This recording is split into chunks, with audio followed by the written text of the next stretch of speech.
A couple weeks ago, one of my coworkers bought a brand new orange Jeep Wrangler, and they drove it to work. And as soon as I saw this Jeep, I remembered how back in my early 20s, I too owned a blue Jeep Wrangler. And when I saw this orange Jeep driving in, I became instantly nostalgic, and that's the key term, nostalgic. I thought about how much I loved that blue Jeep. And you gotta understand why I loved it, because it was the type of Jeep a guy buys in his early 20s. All right, first off, it had a manual transmission, so it was a stick shift. It had a lift kit, oversized mud tires, and a ridiculous brush guard on the front of it. All right, it was the type of Jeep you go off-roading with, all right, or mudding with. And as I was looking at this orange Jeep and becoming very nostalgic about that Jeep I used to own, I thought to myself, why in the world did I ever get rid of that Jeep? I wish I had that Jeep. And I thought to myself, well, there had to be a reason I sold it. What was that reason? And I, for the life of me, could not remember the reason I sold that blue Jeep Wrangler. And at first I became worried. I thought I had early onset Alzheimer's. All right? But then I realized that's the danger of nostalgia. When we glorify the past, it's like a narcotic. It represses all the bad things. We look at this past memory and we forget about all the things that were going wrong or all the things we didn't like about that Jeep. So I had to sit down and I really had to focus. I was like, what were the problems with that Jeep? Why did I sell it? And then they started to just come flooding back into my mind. Number one, the problems with that Jeep. When I bought it, remember, I was in my early 20s here. It was a private sale.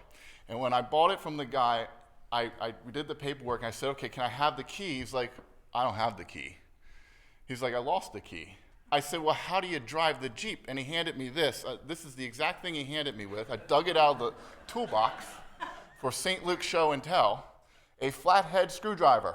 Okay, now how you drove this thing, how you started the Jeep, you jammed this in the ignition block. So the hole where you would normally put your key, think about this today when you're driving home, you jam the flathead screwdriver in there and you turn it clockwise while depressing the clutch, and it starts. All right, that's how you drove this Jeep. This was the key. Now I know what some of you are thinking right now because you're smart. How do you ever lock the vehicle? How do you prevent somebody from stealing the Jeep? And the answer is really simple. You don't. If you have a flathead screwdriver, you can take that Jeep for a spin. And I remembered how another problem with that Jeep was, I don't know if there was a transmission issue, I could never get it to go above 55 miles per hour. So here I am on I-95 in the Carolinas, just driving down, thinking how cool I am in my Jeep with the top down. And here comes Grandma in her four-door Buick sedan, an aircraft carrier of a car, just flying past me in the left-hand lane, all right? And then I remembered about all the electrical issues that Jeep had and how there were so many nights that it just left me sitting alongside the road waiting for a tow. That's the reason I sold that Jeep. But what was interesting was the nostalgia for that vehicle, how much I loved it and was thinking about how much I loved it and thinking about the memories of that Jeep had repressed all those bad things. I couldn't remember them. And we all do that. That's the danger of nostalgia. Just go home, open up a photo album, and start looking back through all the old photos, and you're going to do it. You're going to look back and become very nostalgic about the pictures. You're going to be like, oh, look, we were all smiling in this photo. I love this photo. I wish we could all go back to that time. You'll be like, oh, we were all happy here. Or, oh, look, I had hair in this picture. Didn't I look great? Wish I could go back to that time. And you're going to do that. You're going to say, oh, those were better days. Those were the good old days. Those were simpler times. And the reality is you're going to forget, you're going to repress all the bad things. And you're going to kind of look back on those pictures and be like, man, I wish I could go back to that. We all do that. That's the dangers of nostalgia. Now, I think for the most part, for most of us, nostalgia is harmless. But it can become dangerous mentally and spiritually to us when we use nostalgic visions of the past to become our vision of the future. And I'll tell you where you're seeing this a lot now, especially in America, is in the political arena. Probably for the last decade, politicians have been using nostalgic visions, right, in your mind to create a vision for the future. All right, and why? Because it's easier to get you to remember the past and repress all the bad memories than it is to get you to buy into a vision of the future, which might be scary and uncertain. And this is why you get political slogans. I'll beat up on the Republicans here, but I'll get to the Democrats, don't worry. The Republicans have the most obviously nostalgic slogan of all time: Make America Great Again.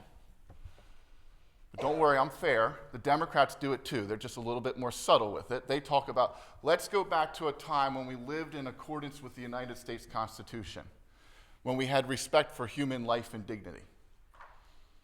And the reason politicians do this, it works. You want to buy into this nostalgic vision of the past.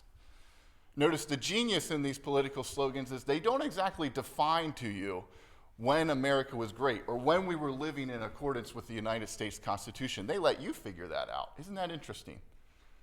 And then you say to yourself, well, I remember a time when things were going really well. Notice how you repress the bad memories. I want to get back to that.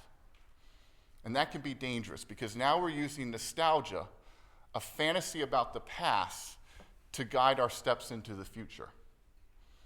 Now let's compare that with another leader. He's certainly not a political leader. He's our spiritual leader, Jesus. And in today's gospel, he's delivering the preamble to probably what is the greatest sermon ever told, which is the Sermon on the Mount, or if you like Luke, you call it the Sermon on the Plain. And in this sermon, he basically outlines all the concepts and themes he's going to touch on in his public ministry. He's going to tell you about his vision for the future. And central to that vision for the future is this thing he calls the kingdom of heaven. And today's gospel is the preamble to that. It's the Beatitudes. And it's this ballad of love to the unloved, where he basically is embarrassingly direct to people and says, look, your life isn't great right now. But I want you to embrace this reality. I want you to embrace this present in order to have hope for the future. And that future is this thing we call the kingdom of heaven. And when you read the Beatitudes and you read the Sermon on the Mount, what is very unique and distinct about it is there's a lack of nostalgia in what Jesus is saying. He does not glorify the past. The kingdom of heaven is a whole new kingdom with new ways of living, new rules and new regulations. He doesn't stand up there and say, hey guys, I think we need to go back to the good old days. Can we get back to the kingdom of David? Let's go back to the kingdom of Solomon. Let's go back to the time of Moses. He doesn't say that. He says, I'm going towards my Father's kingdom. A new way of life. And a distinct lack of nostalgia in what he is stating. He doesn't glorify the past. And just think about that often repeated phrase from the Sermon on the Mount, turn the other cheek. I want you to think how revolutionary that is. It's distinctly not nostalgic. Up until that time, justice was an eye for an eye, a tooth for a tooth. I punch you, you can punch me back. And prior to that, people lived by what was called the law of the desert. If you offend me, I can go and kill you. Now Jesus stands up and delivers a whole new way of living, a whole new model for life. When somebody strikes you, turn the other cheek, forgive them, and love them. If he was a nostalgic leader, what would he be saying? Hey guys, we need to go back to the good old days when if they really ticked you off, you can just go and slug them in the face. Wasn't that the right way to do things? That's justice. That's settling things the right way. Let's get back to those days. That's being nostalgic. Using the past to be our vision for the future. Notice how Jesus is saying we're going to develop beyond that. We're moving forward. Turn the other cheek. Now, Jesus goes on. Everything that Jesus talks about is literally overturning the tradition apple cart. He's taking the past and saying we're going to put that aside and we're going to live life in a new way. And I have to chuckle because a lot of times Christians want to style themselves as traditionalists, and yet we follow a spiritual leader who is anything but traditional. Think about the tradition of ritualized hand washing. Jesus says, I'm not going to do it. Or celebrating the Sabbath on a Saturday. He's not going to do that either. And respect for the religious elders like the Sadducees and the Pharisees, Jesus is irreverent towards them at times. He mocks them in public, points out their faults. And even something as simple as the tradition of holding a funeral, what does Jesus say? Let the dead bury the dead. When a man says, I need to go bury my father, I can't come follow you, he says, let the dead bury the dead. So Jesus at every moment is not nostalgic, and he doesn't glorify the past. There's a new kingdom, and we have a new way of life, and we're going into the future. Now, does that mean he doesn't respect the past? Absolutely not. Often he references the prophets, talks about previous ways of life. He certainly respects the past. Even the 12 disciples is a homage to the original 12 tribes of Israel. But he doesn't glorify the past. He respects it because he understands that the past is interesting to us not because it was perfect, as we sometimes like to think it was, because of its complexity. Because the past had real people in it, facing real problems, making real mistakes, and coming up with real solutions. That's why we study the past, and that's why it's interesting to us, not because it's perfect. And Jesus understands that nostalgia can be dangerous when we use it as our vision of the future. Why? Because think about it, guys. There's a past, there's a present, and there's a future. And in only one of those places can God be. Which one? I think I've beaten this dead horse over and over again, right? God is in a real world. That means he can only be present, no pun intended, in the present. Right here at 10:05 a.m. in the morning at St. Luke, God's here with us because we're living through the present. So if we make it to the future, will God be there? Sure. We're not there yet. Was God in the past when we were living through it? Sure. When it was the present. Is he there now? No. He's here with us. And that's the problem with nostalgia. We create this fantasy world in our heads. We look at the photograph, we look at the Jeep, and we say, things were so great back then. Those were the good old days. I want to go back. I want to go back to that. That's what I'm trying to get back to. That's my goal for the future. And it's a fantasy. It's an alternate reality that we're creating in our heads. And that's dangerous because guess who's not there in that little fantasy world you just created? God. God's not there. He can't be there. He's here right now. That's the whole point of the Beatitudes.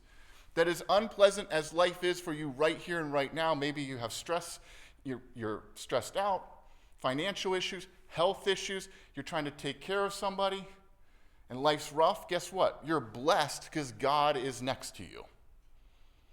And when we entertain these alternate realities, we call them nostalgia in our heads. We say, I just want to go back to the past. I just like that picture where we were all so happy. And things were just, in my head, I think they were better.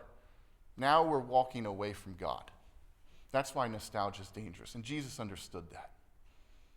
And that's why he only presents you with the future, the kingdom of heaven. And he says, embrace the reality of the present, as unpleasant as that may be, because God is with you in the here and now. And if you walk forward into the future, he'll be with you there too. And eventually, at some point, you're reaching the kingdom of heaven. We're not going back. And we can't create alternate realities in our head where we said somehow the past was just so great. It wasn't. Be careful of nostalgia. It's a narcotic. It's fun to indulge in. It's fun to look at this stuff in these picture albums and look back and say, things were just so much better. But the reality check is, they weren't any better than they were today. There were problems then too. And nostalgia for me, it's sort of like driving a car by you only look in the rearview mirror. What happens? You're going to end up putting the car in a ditch. And people who engage in nostalgic visions and say, that's what I want to get back to, that's my vision for the future, you often find they're the most unhappiest, unsatisfied, and discontented people on the planet. Because they can never reach that fantasy world. It can't come back. And they're walking away from God. He's not there. That's the problem. Is the future scary? Yes. Is the future uncertain? Yes. It's natural to want to chase the past because you lived it and you repress all the bad memories and you think that's just what I want to get to, and the future looks really dark. But remember this quote, even a traveler who walks in darkness is still going forward. And think how that mirrors that very famous psalm, though I walk in the shadow of the valley of death, I fear no evil because God is with me, right? So even though I'm walking in darkness and I can't see how this future is going to work out, he's next to me. So I'm blessed. That's the whole point. You're going to engage in nostalgia in your life. It's just to be human. We all do it. I think the message here is, though, catch yourself. When you look at that picture, when you think back and you say, weren't those the better days? Weren't those the good old days? I want to go back to simple times, easy days. Catch yourself and just realize they weren't better.